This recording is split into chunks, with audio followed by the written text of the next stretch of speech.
That report from Paul Lockyer. I interviewed the Prime Minister last night, in part reflecting on Labor's horror year and its near defeat at the polls, and on Julia Gillard's considerable challenges in the year ahead.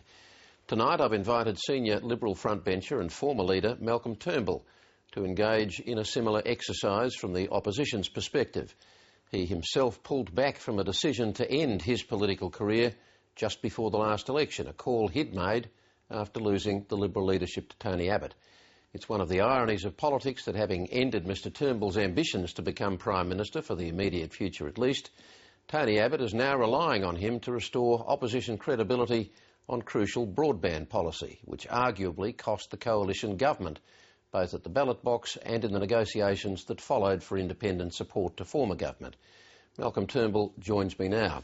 Now, after that introduction, I'm actually going to start with water, because there's been some developments today, as you know, with the MurrayDarling Authority chairman resigning, and you had a particular interest in this as the architect of the MurrayDarling water plan under the Howard government. Yes, it's depressing enough to watch the government bungle their own policies, but when they start wrecking ours, and mine in particular, it's particularly dispiriting. Their incompetence here is extraordinary. But are you holding them responsible for Mr Taylor's resignation? Well, I mean, Mr Taylor's resignation is a matter for him, but the big policy failure of the Labor government is that they have failed to make the investments in water-saving infrastructure. You've got to remember, out of the $10 billion that we allocated back in 2007, in January 2007, to the Murray-Darling Basin scheme, $3 billion was for water purchases. That's basically all the government's been doing. And $6 billion plus was for infrastructure to enable us to use less water to grow more food and fibre, to make every drop count. Now, that was a critical part of building community support for the reform, a critical way to have a win-win. You know, good for the local economy, good for the irrigators, good for resilience, good for the environment, because you save water for the environment. They have spent hardly any of that. And it's been nearly 4 years since the reform was announced. So we're 4 years into a 10-year program, and they haven't spent $500 million yet on infrastructure. Well, just clear up one thing for me, because at the heart of Michael Taylor's resignation, it seems, is the issue of the legislation that you introduced and how he reads it. He clearly believes and cites legal advice that he cannot compromise what the authority regards as the minimum level of water required to restore the river system's environment by trying to meet social or economic concerns in the community. Now, you've disagreed with that in the past, and I assume that's still the case. Well, not only do I disagree with it, he's disagreed with it. If you look at Section 20 of the Act, it's very clear that the authority has to, in setting the plan, has to balance up the environmental needs and the socio-economic requirements of, supporting agriculture and communities in the basin. And if you look at the MDBA's own Guide to the Basin Plan, this is the document that Mr Taylor was consulting on, it states, and I've got it right here, it says there are three factors driving the setting of these diversion limits. One is the environmental need, and the second is the requirement to optimise the economic, social and environmental outcomes and maximise the net economic return to the Australian community. So, I honestly find his proposition, his argument about the Act, it's contradicted by the Act itself, and it's contradicted by his own document. So I don't know what Mr Taylor's real issue is. He talks about, you said he cited legal advice, it's never been produced. I find it all a bit baffling, I'm afraid. Well, it sounds to me like on that at least you're in agreement with the Minister, Tony Burke. Well, I'm in agreement with the legislation, which I had a hand in writing. Which he's also in agreement with. Well, Julia Gillard said today that this was a bipartisan reform. Do you think that that's still the case? Because Nationals leader Warren Truss has called for a, quote, back to basics reconsideration of the very foundation of the plan. Wouldn't that just open up a whole can of worms again and risk further delay when time is critical? Well, let me just describe what this is all about. Our inland rivers, in the Murray-Darling Basin, it's a classic example, are slow,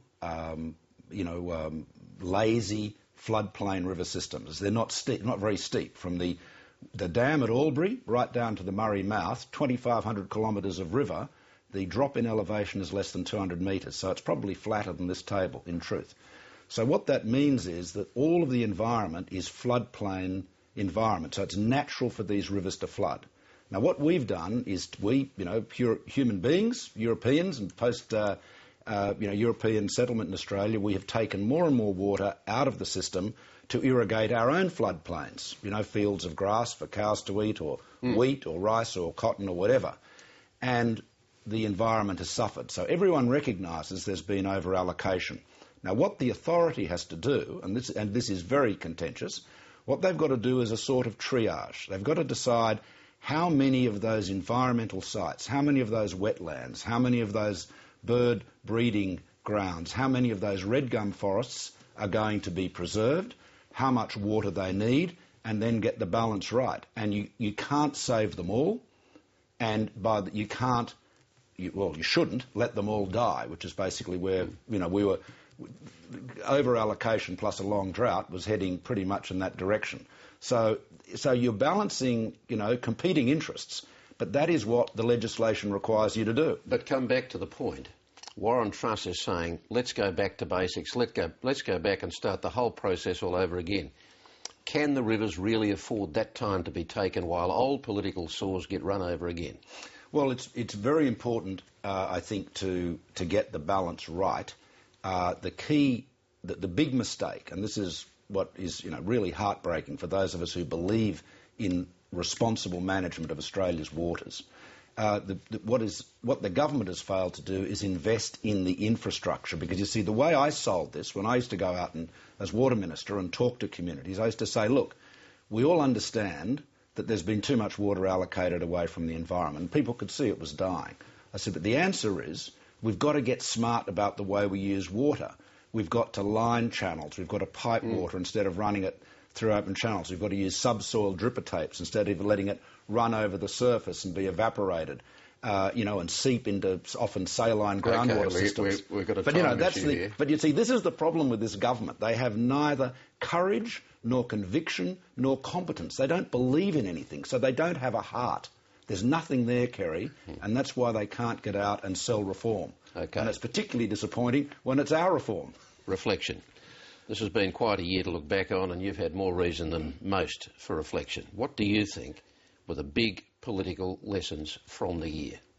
Well, I think the big political lesson for the year is really the importance of courage in leadership. I mean, the big event this year, was the collapse of Kevin Rudd's support, which was triggered by his failure to live up to his commitment to take action on climate change. Now, everybody expected him. Tony Abbott expected it. I expected it. Everyone on our side, whether they were, believers in an ETS or opponents, we all expected him to have the courage of his convictions and say, all right, you guys have dumped Turnbull, you've put in Abbott, you've knocked back the ETS, I'm going to take you to a double dissolution.